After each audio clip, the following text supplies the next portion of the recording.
हर हर महादेव, जय बाबा केदार। तो दोस्तों, आज तारीख है 7 अगस्त और मैं आप सभी के लिए केदारनाथ धाम का लेटेस्ट अपडेट लेकर आ चुकी हूँ। दोस्तों, आज केदारनाथ यात्रा से जुड़ी एक बड़ी खबर सामने आई है। लगातार बारिश और कई जगह हुए लैंडस्लाइड की वजह से यात्रा मार्ग पर भारी जाम लग गया है, जहां हजारों श्रद्धालुओं को 8 से 10 घंटे तक इंतजार करना पड़ा। आखिर यह लंबा जाम किस जगह लगा, किन कारणों से यात्रा प्रभावित हुई और क्या अब रास्ता पूरी तरह से खुल गया है या अभी भी दिक्कत बनी हुई है, इसकी पूरी जानकारी मैं आपको इस वीडियो में देने वाली हूँ। इसी के साथ आप देखेंगे कि पहाड़ों से उतरने वाले छोटे छोटे झरने अब तेज बहाव वाले जल प्रवाह में बदल चुके हैं। कई जगह रास्तों पर पानी बह रहा है। ऐसे में क्या आज पैदल यात्रा करना सुरक्षित है, किन किन जगहों पर सबसे ज्यादा सावधानी बरतनी चाहिए और प्रशासन श्रद्धालुओं के लिए क्या व्यवस्था कर रहा है, यह भी आपको विस्तार से बताऊंगी। इसके अलावा आज 7 अगस्त केदारनाथ धाम का मौसम कैसा बना हुआ है, सुबह से बारिश कितनी हो रही है, मंदिर परिसर में श्रद्धालुओं की भीड़ कितनी है, आज किन किन स्थानों पर लैंडस्लाइड की खबर सामने आई है और जो श्रद्धालु आज या आने वाले दिनों में यात्रा की योजना बना रहे हैं उन्हें किन बातों का विशेष ध्यान रखना चाहिए। इन सभी महत्वपूर्ण अपडेट्स की पूरी जानकारी आपको इस वीडियो में मिलने वाली है, इसीलिए वीडियो को आखिर तक जरूर देखिए, क्योंकि एक भी जानकारी मिस करना आपकी यात्रा की योजना को प्रभावित कर सकता है। और दोस्तों, वीडियो में आगे बढ़ने से पहले एक छोटी सी काम की बात। अगर आप में से कोई भी इस साल 4 धाम यात्रा जाने का प्लान बना रहे हैं लेकिन होटल, खाना या ट्रांसपोर्ट को लेकर टेंशन में है, तो मैं आपको एक आसान तरीका बता दूं।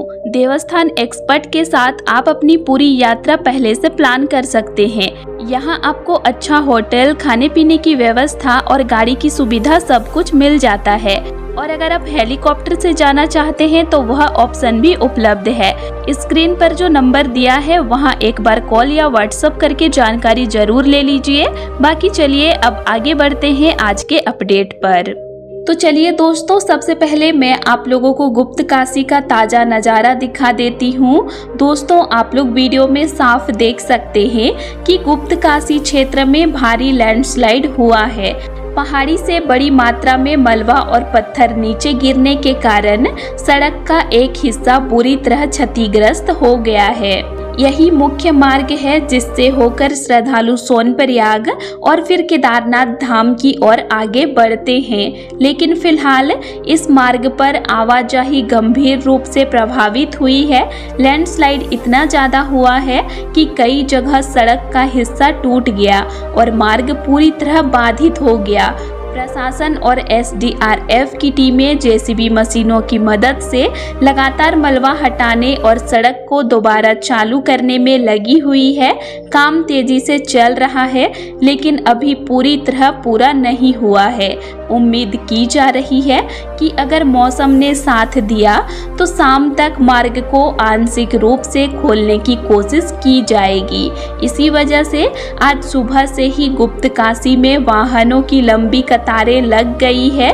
जो श्रद्धालु हरिद्वार, ऋषिकेश या रुद्रप्रयाग से केदारनाथ यात्रा के लिए निकले थे वे सभी यही फंस गए हैं। वीडियो में आप लोग साफ देख सकते हैं कि कई किलोमीटर तक वाहन खड़े हैं और श्रद्धालु घंटों से मार्ग खुलने का इंतजार कर रहे हैं। दोस्तों, जिस तरह की स्थिति बनी हुई है उसे देखते हुए कई यात्रियों को 8 से 10 घंटे और कुछ लोगों को उससे भी ज़्यादा समय तक जाम में रुकना पड़ सकता है।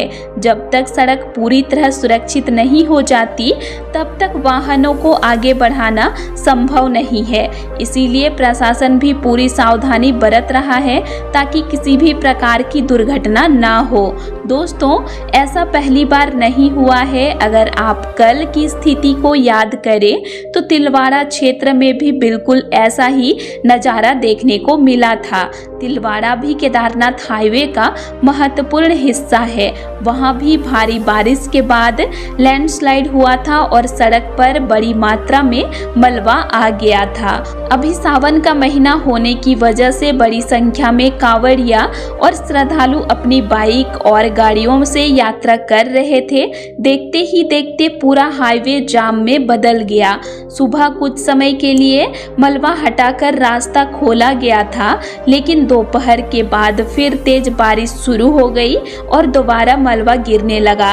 नतीजा यह हुआ कि श्रद्धालु पूरे दिन सड़क पर फंसे रहे और कई लोगों को रात होने तक इंतजार करना पड़ा। आखिरकार रात लगभग 9 बजे के आसपास लगातार मेहनत के बाद मार्ग को दोबारा चालू किया गया। दोस्तों, अभी मानसून के दौरान यही सबसे बड़ी चुनौती है। जैसे ही कुछ घंटे लगातार बारिश होती है, पहाड़ों की मिट्टी ढीली पड़ जाती है और किसी भी समय लैंडस्लाइड हो सकता है। इसीलिए अब 1-2 घंटे नहीं बल्कि कई बार 8 से 10 घंटे तक का लंबा जाम लग रहा है। इसीलिए मैं बार बार सभी श्रद्धालुओं से अनुरोध करती हूँ कि अगर आपकी यात्रा बहुत जरूरी नहीं है तो फिलहाल 1-2 दिन इंतजार करना ज़्यादा सुरक्षित रहेगा। खासकर जो श्रद्धालु अभी हरिद्वार, ऋषिकेश या आसपास के क्षेत्रों में रुके हुए हैं, वे आज यात्रा शुरू करने की जल्दबाजी बिल्कुल ना करें। पहले प्रशासन की ओर से मार्ग पूरी तरह सुरक्षित घोषित होने का इंतजार करें और जो श्रद्धालु अभी अपने घरों से यात्रा शुरू करने की योजना बना रहे हैं, वे भी मौसम की स्थिति देखकर ही निर्णय लें, क्योंकि इस समय रास्ते में जगह जगह लैंडस्लाइड और लंबे जाम की स्थिति बन रही है। अगर आप बिना तैयारी के निकलेंगे तो घंटों सड़क पर फंस सकते हैं। दोस्तों, अब बात करते हैं गौरीकुंड से केदारनाथ धाम तक के पैदल मार्ग की। लगातार बारिश के कारण कई स्थानों पर ऊपर पहाड़ियों से पानी सीधे ट्रैक पर बह रहा है। जैसे जैसे आप ऊपर की ओर बढ़ेंगे, कई जगह रास्ते पर पानी बहता हुआ मिलेगा। हर जगह ऐसा नहीं है, लेकिन जहां पानी बह रहा है वहां उसका बहाव काफी तेज है और उसी पानी के बीच से श्रद्धालुओं को होकर गुजरना पड़ रहा है। इसके अलावा जो छोटे छोटे झरने पहले सामान्य दिखाई देते थे, वे अब तेज बहाव वाले बड़े जल प्रवाह में बदल चुके हैं। कई स्थानों पर इनका पानी सीधे ट्रैक को पार करते हुए नीचे मंदाकिनी नदी की ओर जा रहा है। ऐसे स्थानों पर चलते समय एक एक कदम बहुत सोच समझ कर रखना जरूरी है, क्योंकि हल्की सी लापरवाही भी भारी पड़ सकती है। दोस्तों, मंदाकिनी नदी का जलस्तर भी लगातार बढ़ता जा रहा है। नदी का पानी पूरी तरह मटमैला हो चुका है और तेज रफ्तार से बह रहा है। यह साफ संकेत है कि ऊपरी क्षेत्रों में लगातार बारिश हो रही है। इसीलिए नदी के किनारे या तेज बहाव वाले स्थानों पर अनावश्यक रुकना बिल्कुल सुरक्षित नहीं है। मैंने एक और बात नोटिस की है कि कई श्रद्धालु बड़े बड़े झरनों के पास खड़े होकर फोटो और वीडियो बनाने लगते हैं। दृश्य भले ही बहुत सुंदर दिखाई देता हो, लेकिन ऐसे स्थान सबसे ज्यादा जोखिम वाले होते हैं। पहाड़ों में ऊपर कहीं भी बारिश होने पर कुछ ही मिनटों में पानी का बहाव अचानक कई गुना बढ़ सकता है। इसीलिए केवल एक अच्छी फोटो के लिए अपनी जान को खतरे में मत डालिए। अगर फोटो लेनी ही है तो सुरक्षित दूरी से लीजिए। प्रशासन द्वारा लगाए गए बैरिकेड या चेतावनी बोर्ड के अंदर कभी मत जाइए और जहां सुरक्षाकर्मी आगे बढ़ने से मना करे वहां बिल्कुल भी जिद मत कीजिए। दोस्तों, याद रखिए, बाबा केदारनाथ के दर्शन तभी सुखद होंगे जब आप सुरक्षित रहेंगे। इसीलिए धैर्य रखिए, सावधानी रखिए और प्रशासन के हर निर्देश का पालन करते हुए अपनी यात्रा पूरी कीजिए। तो चलिए दोस्तों, अब हम लोग 7 अगस्त के मौसम और आज की यात्रा की ताज़ा स्थिति के बारे में विस्तार से जान लेते हैं। दोस्तों सबसे पहले मैं आप लोगों को आज की सबसे महत्वपूर्ण जानकारी दूं। आज सोनप्रयाग और गौरीकुंड से केदारनाथ धाम की यात्रा जारी है। जो श्रद्धालु पहले से सोनप्रयाग और गौरीकुंड में रुके हुए थे उन्हें आज सुबह से यात्रा करने की अनुमति दे दी गई है और श्रद्धालु लगातार बाबा केदारनाथ के दर्शन के लिए आगे बढ़ रहे हैं। लेकिन दूसरी तरफ जो श्रद्धालु हरिद्वार, ऋषिकेश, श्रीनगर या रुद्रप्रयाग की ओर से सोनप्रयाग आ रहे हैं उन्हें अभी भी काफी परेशानी का सामना करना पड़ रहा है। कारण यह है कि बीच रास्ते में कई स्थानों पर लैंडस्लाइड हुई है और प्रशासन लगातार जेसीबी मशीनों की मदद से मलबा हटाने का काम कर रहा है। उम्मीद की जा रही है कि अगर मौसम ने साथ दिया तो शाम तक अधिकतर मार्ग सामान्य कर दिए जाएंगे।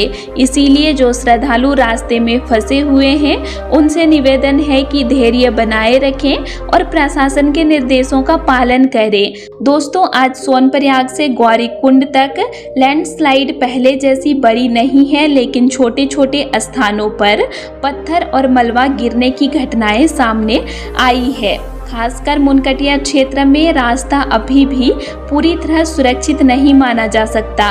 वहां सड़क और ट्रैक दोनों जगह काफी फिसलन है।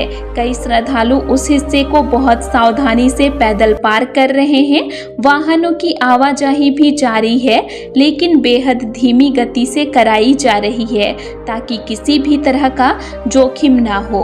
अगर आप भी यात्रा कर रहे हैं और कहीं रास्ते पर तेज पानी बहता हुआ दिखाई दे या सड़क बहुत ज्यादा फिसलन भरी हो तो जल्दबाजी बिल्कुल मत कीजिए।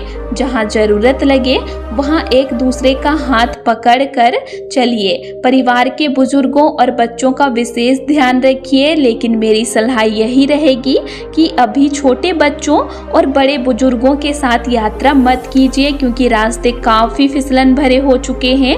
ऐसे में खतरा काफी ज्यादा रहेगा। और दोस्तों भीड़ देखकर धक्का मुक्की बिल्कुल मत कीजिए। पहाड़ों में छोटी सी लापरवाही भी बड़ी दुर्घटना का कारण बन सकती है। दोस्तों अब मौसम की बात करें तो कल का पूरा दिन बारिश में ही बीता। कल सुबह से लेकर देर रात तक लगातार बारिश होती रही। कई जगह एक पल के लिए भी मौसम पूरी तरह साफ नहीं हुआ। इसी वजह से सड़कों पर पानी भर गया, कई नालों का जलस्तर बढ़ गया और पहाड़ों से लगातार पानी नीचे आता रहा। लेकिन आज सुबह की शुरुआत कल की तुलना में थोड़ी राहत भरी रही। आज सुबह से तेज बारिश देखने को नहीं मिली। कहीं कहीं बहुत हल्की फुहारें पड़ रही हैं और फिर मौसम कुछ देर के लिए शांत हो जा रहा है।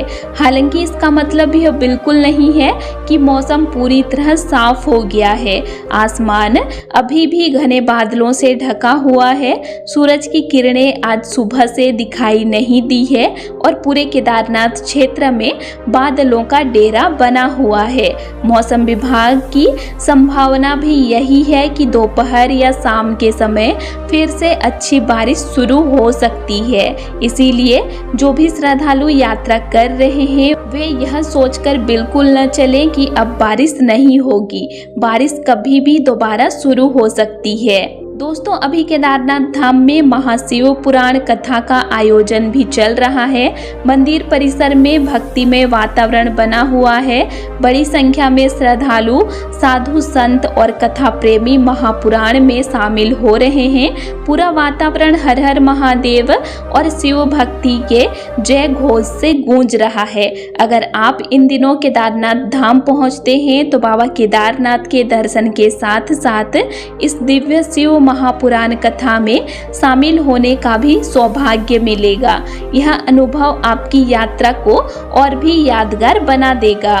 दोस्तों अभी गुप्त काशी क्षेत्र में जाम की स्थिति बनी हुई है और कई जगह वाहन धीरे धीरे आगे बढ़ रहे हैं। इसीलिए अगर आप यात्रा पर निकल रहे हैं तो कम से कम 1 से 2 दिन का अतिरिक्त समय अपने पास जरूर रखें। जल्दबाजी में यात्रा करने से तनाव भी बढ़ेगा और परेशानी भी।